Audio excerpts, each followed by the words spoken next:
Hello, this is Ryan Hansen, evaluating Britain's for Americans website for application 4. Well, the first thing I decided to do is try to use this website, and I want to use the real method, which Alan November talks about in his book in chapters 3 and 4. Talk about evaluating websites, and I think it's a really good way to do this, and it's easy to remember. In fact, I'm going to post it in my classroom because I run a lab, and so it's nice to have that where everybody that uses the lab can see it. So first of all, in the Get Real, it's called Read the URL. So if we look at the URL on this website, it takes us to www.brookview.carew.net BFA/BFA/index.htm.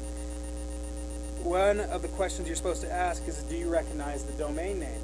And that being brookview.carew.net, I do not recognize that. So I need to do a little bit of research on that to validate where this is coming from. Also, the next thing I'm supposed to look at is the extension. Well, the extension is .net, and according to November, he says that those are the ones that should give us pause, .com, .org, and .net. And so the reason why we look at those and kind of question them is because they can be owned by anybody. So I just want to show you really quickly, I wanted to find out about carew.net because I never heard of it before. And I went to easywhois.com and I looked it up. And if you can see right here, it says brookview.carew.net / blah, blah, blah. Of course, I did the one on transport, but even the BFA, it is available for registration. So that means that it's not a real website. So that makes me nervous. It makes me think that it's a personal page.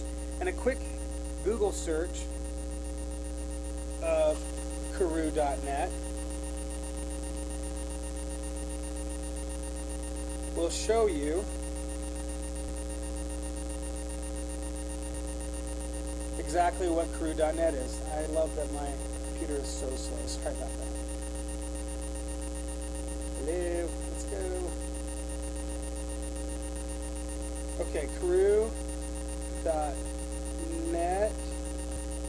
If I Google that, it comes to right here. It says, welcome to Carew, the local portal for Hull and East Yorkshire, portal for Kingston upon Hull and East Riding of Yorkshire. So I know that this is an internet portal and that based in Britain, so that's nice. But it is, so anybody can own this website. So right there, it's a personal page. And if I wanted them to get personal experiences for this speech, I guess that would be okay. Next, I'm going to examine the content. There, it tells you a little background, and you can go through here, and it looks like it's some personal observations on this kind of stuff. So, again, there are no outside external links, and so that makes me nervous. Also, when I clicked on the transport, and I was looking down, just kind of skimming through some stuff, I saw some information that made me think, I don't know if this is true. It says one of the requirements of taxi companies is that 90% of their drivers be homosexual.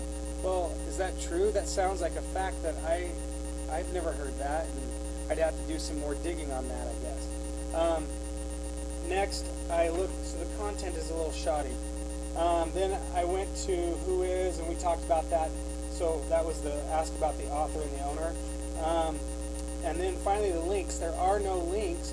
It's all internal links. If I go right here, I have no external sources for this kind of stuff. So I wouldn't really recommend kids using this because it's a personal page and it's all opinion. And so would I let a kid use it in speech? Maybe, because then he or she could say, you know, this site, this is what from somebody that lives there.